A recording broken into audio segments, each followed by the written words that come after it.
శ్రీ మహాగణాధిపతయ నమః. మనం చాలాసార్లు ఏమనుకుంటామంటే, గతంలో ఈ పొరపాటు చేసాం, మళ్ళా అవకాశం వస్తే ఈ పొరపాటు చేయకుండా ఉందాం అని ఒకసారి అనుకుంటాం. అలాగే మనం గతంలో ఈ తప్పు చేశాము, ఈసారి కనుక అవకాశం వస్తే ఈ తప్పు చేయకుండా ఈ సరైన నిర్ణయం తీసుకుని మన జీవితాన్ని బ్రహ్మాండంగా ముందుకు తీసుకెళ్ళగలుగుతామని ఆశపడుతూ ఉంటాం. ఇట్లా ఏదైనా సరే గతంలో చేసినటువంటి తప్పులు కానీ, మన వల్ల జరిగిన ఇబ్బందులు కానీ, మనకు తెలియకుండా జరిగినవి కానీ, తెలిసి జరిగినవి కానీ ఏవైనా సరే ఒక ఇబ్బందికరమైన పరిస్థితులు, దాని ఫలితాలు చేసినప్పుడు తెలియవు గాని, చేసిన తర్వాత మనకి చాలా బలంగా దెబ్బ కొడుతూ కనపడుతూ ఉంటాయి. అటువంటి వాటి నుంచి తప్పించుకోవటానికి ఒక 136 రోజుల పాటు, అంటే జూలై 27, 2026 నుంచి డిసెంబర్ 10, 2026 వరకు శని వక్రించి ఈ 136 రోజుల పాటు మనం ఏదైతే చెయ్యాలనుకుని మిస్ అయిపోయామో గత 2.5 సంవత్సరాల్లో, అది మళ్ళీ చేసి సక్సెస్ సాధించడానికి, జరిగిన తప్పులు దిద్దుకోవడానికి, జరిగిన ఇబ్బందుల నుంచి బయటపడటానికి ఒక 4 రాసుల వాళ్ళకి మంచి రాజయోగం ఇస్తూ అవకాశం ఇస్తున్నటువంటి శని వక్రగ్రహ సంచారం ఏదైతే ఉందో, ఈ 4 రాసుల వాళ్ళని ఏ రకమైనటువంటి నిర్ణయాలు తీసుకుంటే, ఏ తప్పులు సరిచేసుకుంటే ఎలా ముందుకు వెళ్ళొచ్చు అనేటువంటి అంశం గురించి జ్యోతిశాస్త్ర పరంగా కొన్ని సూచనలు, సలహాలు ఇప్పుడు నేను మీకు తెలియచేయడానికి ప్రయత్నం చేస్తాను. అలాగే నెక్స్ట్ రాశి ఎవరు అని అంటే సింహరాశి వాళ్ళు. సింహరాశి వాళ్ళకి అష్టమ శని సంచారం జరుగుతోంది. ఈ జరుగుతున్న క్రమంలో ఎప్పుడైతే శని వక్రించాడో, వీళ్ళు ఏం చేస్తుంటారంటే, ముఖ్యంగా జీవిత భాగస్వామి విషయంలో కానీ, వీళ్ళు కూడా తండ్రి గారి విషయంలో కానీ, లేదా వీళ్ళకి గనక కొడుకులు ఉండేటట్లయితే సింహరాశి వాళ్ళకి పెద్ద కొడుకు విషయంలో కానీ కొన్ని అనాలోచిత నిర్ణయాలు తీసుకుని వీళ్ళు ఇబ్బంది పడి ఉంటారు, వాళ్ళని కూడా ఇబ్బంది పెట్టుంటారు. ఇలా జరుగుతుంది. అయితే అందరికీ అన్ని జరగాలని లేదు. వాళ్ళ జన్మ జాతకరీత్యా కొందరికి కొన్ని జరుగుతాయి, కొందరికి కొన్ని జరగవు. అట్లాగే ఇది జరిగే అవకాశం సింహరాశి వాళ్ళకి ఎక్కువ ఉంటుంది.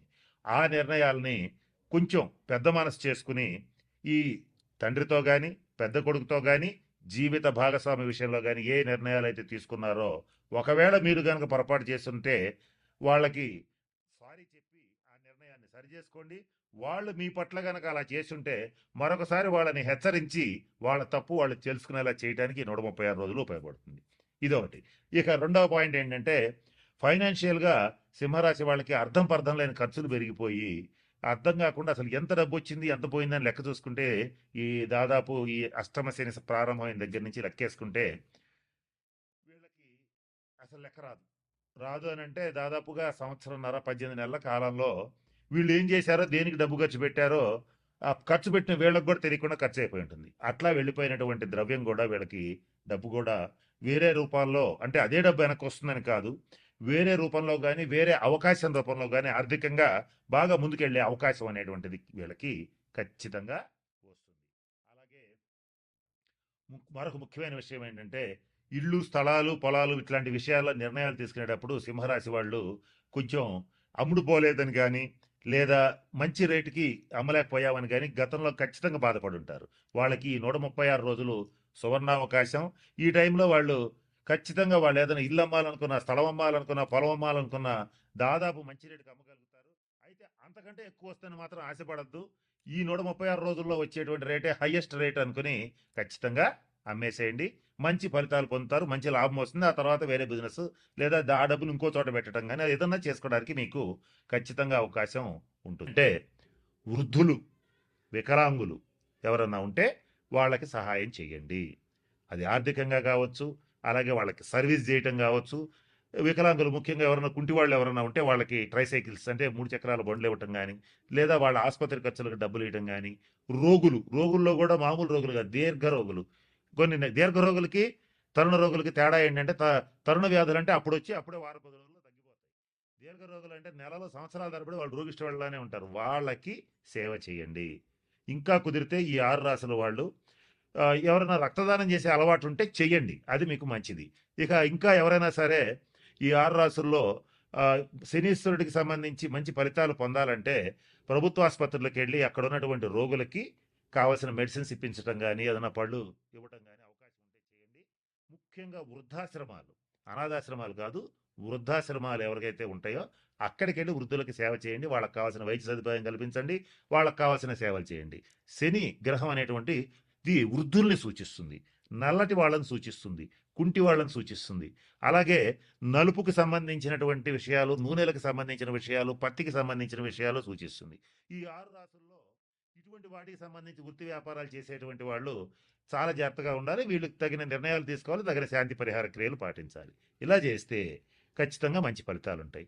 ఇంకొక ముఖ్యమైన విషయం, శని ఎప్పుడు కూడా క్రమశిక్షణను కోరుకుంటాడు.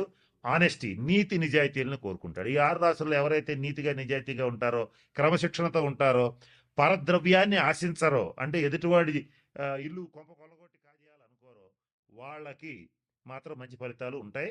ఏదైతే నేను చెప్పినట్టుగా ఎవరో ఒకళ్ళ ఆస్తి కలుపుకుందాం, ఏదో ఒక రకంగా వాడి ఆస్తి వాడిని బెదరగొట్టో, భయపెట్టో, లేదా ప్రలోభాలకు గురి చేస్తో లాక్కుందాం అనేటువంటి వాళ్ళు కానీ, తీవ్రంగా మద్యపానం చేసేటువంటి వాళ్ళు కానీ, అలాగే నిషేధిత ప్రదేశాలు అంటే జూద గృహాలు, వ్యభిచార గృహాలు ఇటువంటి వాటి దగ్గరికి వెళ్ళేటువంటి వాళ్ళు కానీ, వాళ్ళని మాత్రం ఈ 136 రోజులు కర్మకారకుడైనటువంటి శనీశ్వరుడు ఖచ్చితంగా ఇబ్బందులు పెడతాడు. కాబట్టి వాటి జోలికి ఖచ్చితంగా పోవద్దు. ఈ 136 రోజులు అసలు పోవద్దు. కనుక నేను చెప్పినటువంటి విషయాలు గమనంలో పెట్టుకోండి, జాగ్రత్తలు పాటించండి. మన ఛానల్లోనే ఇంకా పరిహారాలు ఇస్తాను, మీకు షార్ట్స్ రూపంలో కూడా ఇస్తాను. వాటిని పాటించి ఈ 136 రోజులు మీకు అత్యంత అనుకూలంగా మార్చుకోవచ్చు.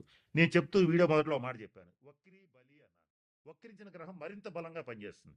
ఆ బలంగా పనిచేసేటప్పుడు దాన్ని పాజిటివ్గా నెగిటివ్గా మార్చుకోవటం మీ చేతుల్లో ఉంటుంది. కాబట్టి నేను చెప్పిన అన్ని సూచనలు పాటించి అందరూ 12 రాసుల వాళ్ళు శనీశ్వరుడు యొక్క శుభ ఫలితాలు పొందాలని మనస్ఫూర్తిగా ఆశిస్తూ ఆ పరమేశ్వరుడిని ప్రార్థిస్తూ సెలవు తీసుకుంటున్నాను. స్వస్తి.